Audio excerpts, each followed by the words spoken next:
Good morning and welcome to the Museum of Cornish Life, and we're going to look at our weights and measures collection. So I'm standing here in the drill hall and our weights and measures are in this corner here. And it's quite a small space, but packed into it is several hundred years of history and quite a lot of officialdom as well. So the first thing that I want to show you are these lovely hanging weights, or scales I should say. They're hanging scales. So the pans at the bottom are made out of copper. And in the middle you hopefully will be able to see two little pointers, one pointing up and one pointing down. The one at the top is fixed and the one at the bottom obviously moves as you put the weights on. So you'd put the item that you want to weigh on one side and you'd add your weights to the other side until those two pointers are hanging as they are now and pointing to say yes, that's the correct weight. We have another example, slightly smaller. So for smaller items, and because they're hanging at a little bit of an angle, hopefully you can see the little pointer sticking out there. These are some of the oldest scales that we have in the museum. They date from 1796, and underneath one of these copper pans at the bottom it says 100 of Kerrier. So I was a bit bemused by this. I thought, what does 100 mean? It's not 100 weight, but actually 100 is the term for the area of Kerrier. So all of Cornwall was split up into different districts. So rather than saying district of Kerrier, they say 100 of Kerrier. And the reason they say 100 is that actually comes from the Cornish word for a district, which is Ceferang, and the plural is Ceferangau. Apologies for my pronunciation there, I must get better. So the direct translation was 100, so that's why it's called 100 of Kerrier, and all of Cornwall was divided up into those districts. So these would have been, these are basically saying we're the official, we're stamped for the 100 of Kerrier, we are for the Kerrier districts. So moving on, we have some rather lovely pans down here on the floor, because of course you need to weigh things in different ways, you need to measure things in different ways depending on what you're measuring. Fine if it's in a sack, you can pop it on a scales or in a bag, but it might not be. It might be something like corn or maize, or it might even be a liquid. So we have different ways of measuring. So on the floor we have these big containers, they're brass and copper, and then in the cabinet itself we have some others which are a similar shape, but they're going down in size, so you can see from the left to the right coming down in scale for different measures that you would need. The big ones at the front would have probably been used by somebody like a miller, and the ones at the back probably be used much more for making things or for in shops and things like that. When I was looking at these, I began to notice something, that a date kept coming up, and this was 1826. So for example, one of those at the back is 2 gallons or a peck. It's a measure in bronze and it's dated Borough of Helstone, County of Cornwall, 1826. So I had a look at why this date, 1826, was coming up. And it's actually a really important date because it's the date when we changed how we measured things, how we changed what we did with our weights and measures.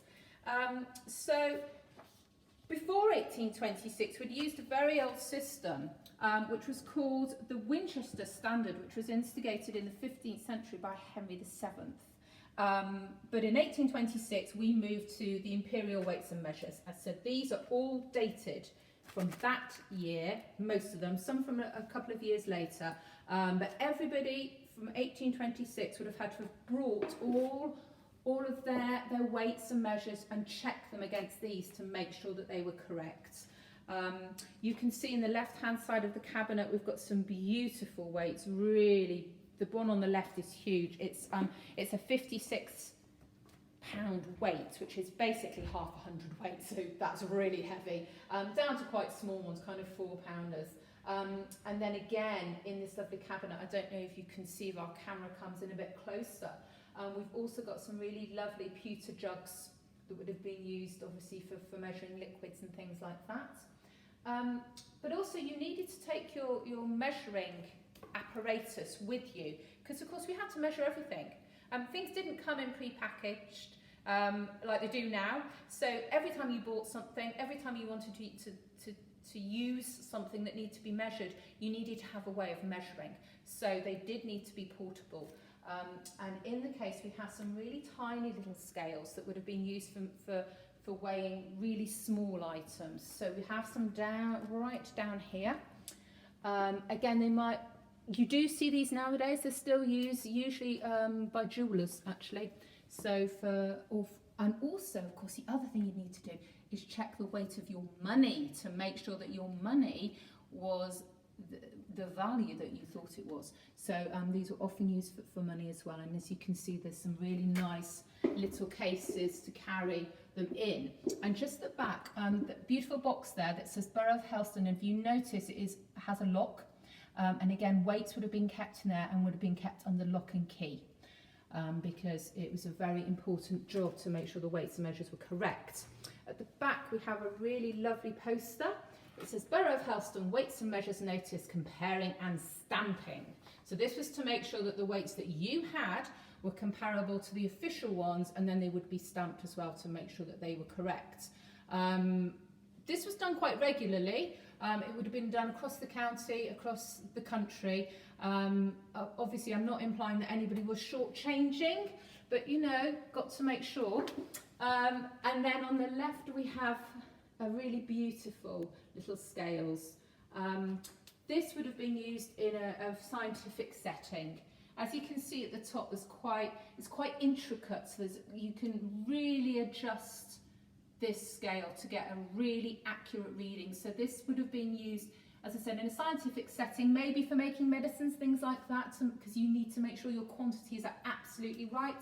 Could have been used for in a scientific setting, basically. It might have been used in the mining industry, but probably more likely to be used for something where you need really small quantities to be weighed accurately. So that's weighing things. Oh, I've forgotten the biggest one that we have of all, which is in the corner, and it's a beauty. You can see all of these lovely suitcases lined up, and what they're actually on are the platform scales from a railway station, because luggage was weighed. If you were overweight, you had to pay. Same today, really. If you go to an airport, if you're lucky enough to be flying anywhere, you know what happens if your suitcase is too heavy, you have to pay for it. So the same would apply for the trains. They would weigh all of the luggage, anything that they thought was particularly heavy. And talking about heavyweights, here on the floor we have a fantastic scales, and next to it a huge weight, which is a 56 pounder. So similar to the brass one that we saw in the case, the same weight, but this one's in iron and it's made by Pooley, and these are potato scales. So you would find these in quite a lot of places actually, obviously places that sell potatoes, but you might also see them in farms. I've definitely seen one of these, and it was on a farm a very long time ago when I was young. Really useful for weighing out potatoes, which may well come in 100 weights. And then in front of that, really lovely set of scales made from marble and wood. They're made by the Pooley Company, and it's called the Peerless. So it's obviously the top set of scales made out of marble, so they would have been used for weighing out things like dairy products or potentially meat as well.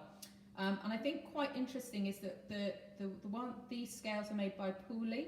The weight, the 56 pound weight, is made by Pooley as well. But the potato scales are made by a company called Avery, and Avery actually bought out the Pooley Company. So you can see kind of the original company at the front, and then the Avery Company, which bought out quite a lot of small industrial firms that were making weights and measures. So two things that I want to show you finally, more about measuring than weighing.